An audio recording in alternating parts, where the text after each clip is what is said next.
great to get the opportunity to finally talk to you. I mean, Oh, you were in our last edition of the magazine, but we haven't shown your work in real life yet. So yeah. I'm excited to actually have them arrive and get to see them on a wall in person as well. Yes. Yes, it's such a privilege. I'm so excited to show with you guys in Art Week.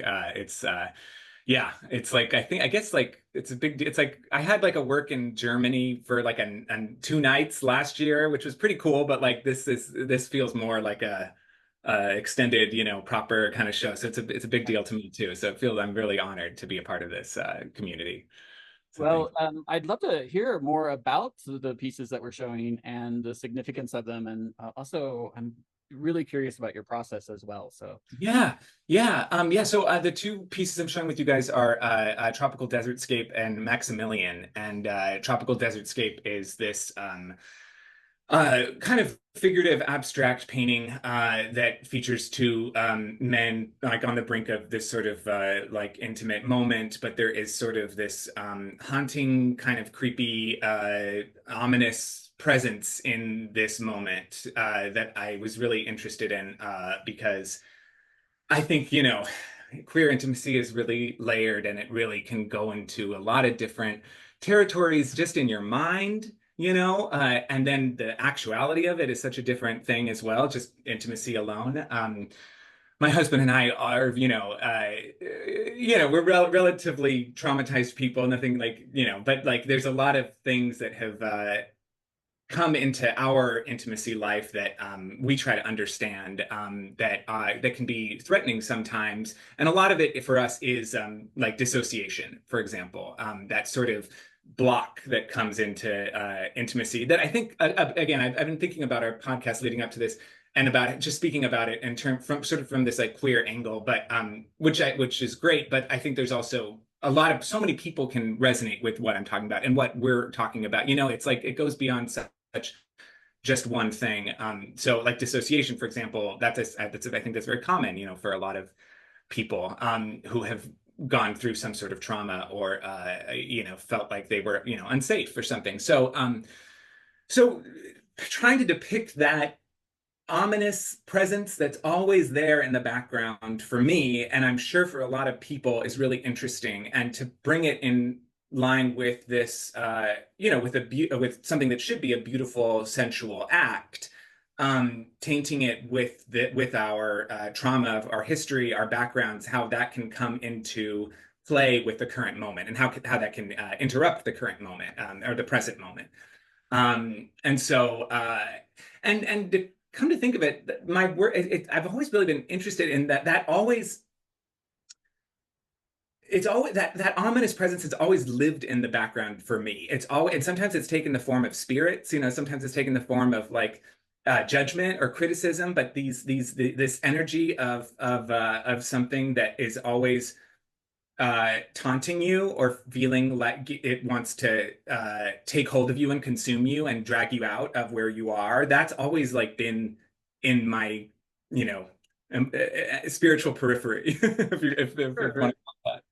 I mean, when you describe it too, I mean, what it makes me think about just how dangerous queer intimacy historically has been, and Mm. thinking about like that sort of, that it's like there is a sort of disconnection in historically in the sort of sex culture of the queer community because of the Yeah, necessity of secrecy and the sort of randomness of how people meet and totally. everything. So I think there's always that sort of looming shadow in the background of like not Yes. just like STIs and AIDS, but also like the sense of danger that is exhilarating, but also put your life at risk or Exactly, exactly. And I think that becomes really enthralling and erotic for some people too, that place of living in both the something bad could happen and the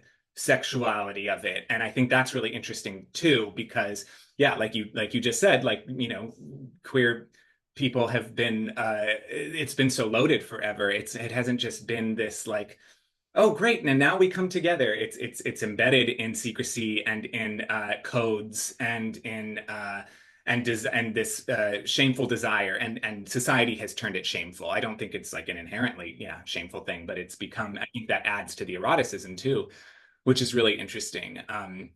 And yeah, so there's like there's a lot of that at play in my work, and I think it's like, and again, I think like so many people can identify with, because what it is it's really just trauma. It's like it's also so much about trauma and about where we come from and about healing those parts of ourselves that we felt inadequate from or felt disconnected from, and when that happens to you at such a young age, it fucks with you, it like really like makes you, it can stunt your growth in a lot of ways, and it can create these dynamics that you're not even aware of with other people, with yourself, with your family, and then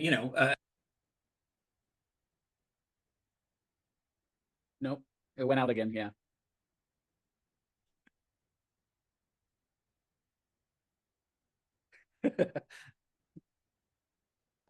Nope, I get nothing. Can you hear me out. now? Okay, Out. great. Okay, sorry. Um, but yeah, there, and I think so. Yeah, when we can, so I think in a lot of, for me, for my work, it's talking about these things that everyone feels and everyone goes through some type of pain or shame or trauma or guilt or any of these things that weigh us down, and then not being afraid to go there and not being afraid to get into it and not being ashamed anymore. I spent so much of my life feeling that way, and like my voice wasn't good enough, like my work wasn't good enough, like my mind wasn't good enough. Like, I've also struggled with a lot of OCD. And so that's informed my work as a painter, because, with me particularly, the OCD has like manifested in a lot of intrusive thoughts and like getting stuck on like a loop kind of. And so when I identify with those thoughts, I can feel very, yeah, and well, it's easy to feel like you're a bad person if you're having these intrusive thoughts that are not making you feel good about yourself. They're thoughts that are worst case scenario thoughts, a lot of them. And so learning to kind of disidentify from my mind too has been like really helpful, because with OCD I've realized that there's so much choice that I have. It's like a constant reminder that I always have a choice to think this way, to think this thought, or to do whatever I'm doing. I'm not, and that gives me freedom to come out of those chains, so to speak. You know what I mean? Yeah, Um, I'm curious, how does that show up in your work or your process? I mean, because I yeah. I have, I would say exceptional levels of anxiety, um, Yeah. which I believe, sort of led to my strokes that I had a few years ago. And Yeah. I've really been processing that a lot in my own Mm, art as well. And mm, I find also that my previous studio practice needed the anxiety in order to produce, mhm, which I wasn't aware of, like sort of mm. almost like an addiction to it, like a freneticness to it. And then Totally. post stroke, having the awareness of that anxiety being gone during a 2 week period after the stroke, I Right. realized, oh, well, what's motivating my own artwork and my processes are also um, making life difficult and dangerous. Yeah. Well, so I started to pay attention to that. And my question to you is that how the process of creating your artwork, doing this impasto style, the way you work with your color and composition and everything, is that also sort of like medicinal, a release of that sort of shadow figure ideal? Oh, totally, totally. So well said. Well, first of all, when you said addiction to anxiety, I heard RuPaul say that recently, and like I loved it. And I was just like, oh my God, that's exactly what it is. It's like, because I haven't really thought about anxiety in terms of that way. It's like this addiction to it, this chemical thing that we gravitate toward, especially if you're, after many years, you get addicted to it. You don't start out addicted, it becomes this thing. And anyway, so and that's also I'm going through something very similar as well, because I've also realized that I pulled from, and I think so many artists do pull from that dark place, that anxious place, that because I think so many of us turn to art from that place, because as a kid, if you're making work, that for me, that was like drawing was my one. I knew I could always turn to that when I felt so alone in the world, from a young age. And so yeah, like what do you do with that if you're real, as the more you're growing spiritually or mentally or emotionally or whatever, and you're still pulling from this dark place that kind of feels a little bit, it's your shadow self or untapped or something. And how do you integrate that, I think, is like the hard question. And how do you make it interesting too? Because I think a lot of people are drawn to the pain and the horror and these complex nuance, situations in life that are very painful, and I am attracted to that as well. But what else? I think that's what I'm interested in. What else can we do as artists that are not, that we don't specifically, and queer artists for that matter too, because I think I don't know. My husband and I talk about this all the time with just like with media, with queer media and stuff, that there's such a representation of this like tragedy, right? Of somebody about to die, living with this, disorder, or with the queer, in the queer narrative I'm talking about. And there's not a lot of uplifting stories. And how do we make those interesting? Because I think those stories are really worth telling, but sometimes when it's just, oh, this work is about peace or celebration, it gets a little boring. So how can we pull from that interesting place that's not quite negative, but also maybe not overly positive? Maybe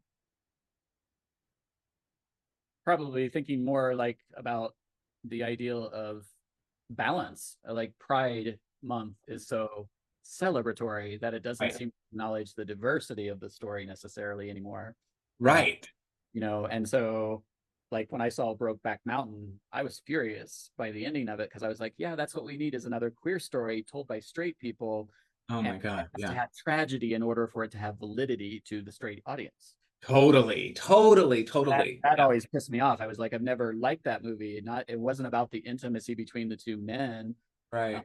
that I didn't like it or something. It was about that ending. It was like, why? Why does it have Right. to be tragic? Right. Because our stories are very diverse, and there can be tragedy in your life as well as celebration in your life, and they can happen That, at the same time. yeah, exactly. Exactly. Yeah. Yeah. So well said. Yeah.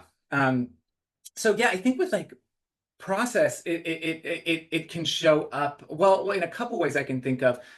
I've really had to retrain myself in how I approach my mental process during while I'm painting, because I think it was so what we were just kind of talking about, from pulling from that negative place. That negative place for me was where my OCD loved to thrive.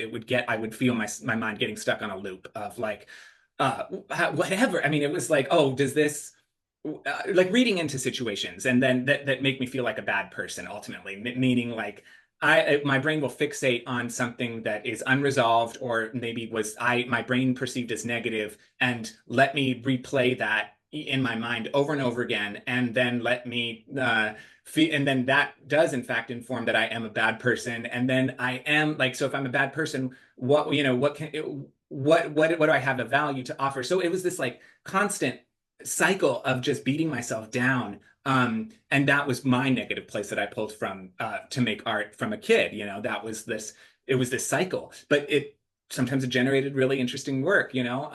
But I really had to be aware of the way that I'm talking to myself now as I'm painting, because yeah, it can get very dark very quickly. And then I would feel, 10 times more exhausted after just painting, because I was on this mental loop of not just, I would say it was processing, but it really was rumination of the same narrative that I was telling to myself. So I don't want to give the impression that the work itself is negativity. If somebody Yeah. hears it, I don't want it to change. I want to evolve this a little bit and think about how does the painting process serve you in resolving that as well. Yeah. Uh-huh. Totally. Yeah. I think that there are ways.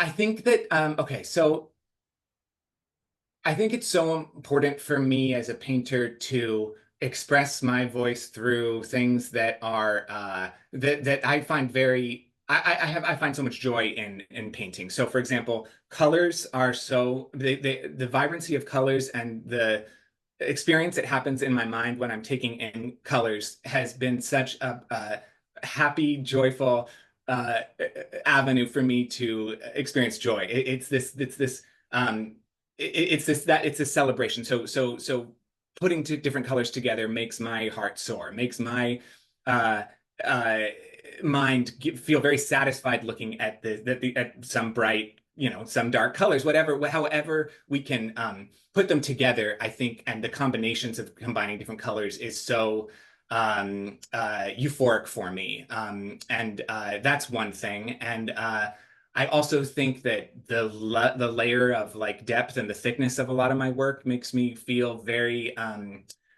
joyful because of this the thick application imitates our thick kind of like consciousness. All of our feelings are very gushy and ooey, and then replicating that onto a canvas makes me feel like I can get that act out those feelings out in this like thick manner. If that makes sense. It's kind of this like it's like fleshy. It's like imitating this like fleshiness on a canvas, and that brings a lot of joy to me. Also, just on a broader level, I think that like I like making work that is very diverse in its presentation. I think that these joyful stories, these like moments of reclaiming and things for queer people is so important, because there's such this yeah, I see so much rigidity in a lot of art, and I think, and especially in queer art too, and like I want to be a part of the conversation that does sort of celebrate the spirit of joy and of living in harmony with other people. It sounds so cliche. I feel like everything coming out of my mouth is such a cliche, but that's really my spirit, and that's really like what I do feel passionate about, you know? Well, and also, I mean, it does come through in your work, and so maybe it's easier to put into the work than it is actually to necessarily talk about. It comes out in That's yeah, more pure form. It's not being edited with language that we learn to speak in order to communicate with each other. It's not Oprahfied or exactly. Yeah. you a thought. Exactly. So it's just more sincere, more pure form on the canvas. So I mean, the fact that you get that's like been my whole thing, I feel like for my whole life is speaking about it is there's such a disconnect for me. And I've never been able to successfully feel like I can do that. And I'm trying to get better about that. But yeah, I hope the work shows that in itself, because it's yeah. Sometimes I don't know. And even talking about it is just so interesting too, because it puts a label on it, and then that can suddenly become what it's about. And it's like, I didn't even know that's what it was about. I want, maybe it's not about that. Maybe it's about all these other things too. But well, it is interesting to hear some of the background in this, because I know that when I saw it, I was like, I get the sense of joy, and I also get the sense of darkness, and I think it was that balance mhm. intrigued me, and the way that the colors come together and everything, and the compositions. And I was like, this is a really interesting way of presenting figurative art in the queer community, because generally speaking, it tends to be more about the eroticism and musculature and things like that. So Totally, it's totally, really yeah. refreshing to see a different perspective as well, no matter how talented many of these figurative artists can be. uh, Right, Sometimes it's I also feel like with the internet and all these different avenues of viewing, we're so used to seeing nudity now, whereas right. 10 years ago it wasn't even necessarily like something. So now with the culture is saturated with it, so it's nice to have a different perspective on flesh and body, Mm, spirit as well, mm. that diverges from the queer narratives that we kind of clichely have Yeah. into, I think, a little bit too. So Yeah, well, thank you. I appreciate that. That's a mission. I always just whatever I'm seeing a lot of, I just know to do the opposite of that. So it's like whenever I see something trending, it's like, okay, great. No, I'm not going to do that. And a little bit of maybe stubbornness in there, but and contrarian. But there's I think I don't know, just looking at history, I think that's where things get interesting. It's like when you see something happening, do exactly the opposite of that, and then I think something interesting will happen. And a lot of the time people aren't ready for it, and sometimes you don't even know what you tapped into, but I think that calls for something interesting. well, I think it's probably more often the case that there are more happy accidents than there are intentional triumphs in the art world. So Yeah. I appreciate you taking the time today to Oh my gosh. bring us into your studio and your work. And Oh yeah, thank you I'm so much. I'm I'm listening for the delivery trucks. I'm like I want them Yeah. to finish up, even though I won't open everything until it's in the space. I'm like I just want to know that it's here. Oh, totally. Yeah, I'm so excited to be showing with you. Yeah, thank you, thank you. We'll be talking again very soon. Okay, that sounds good. Thanks again for your time.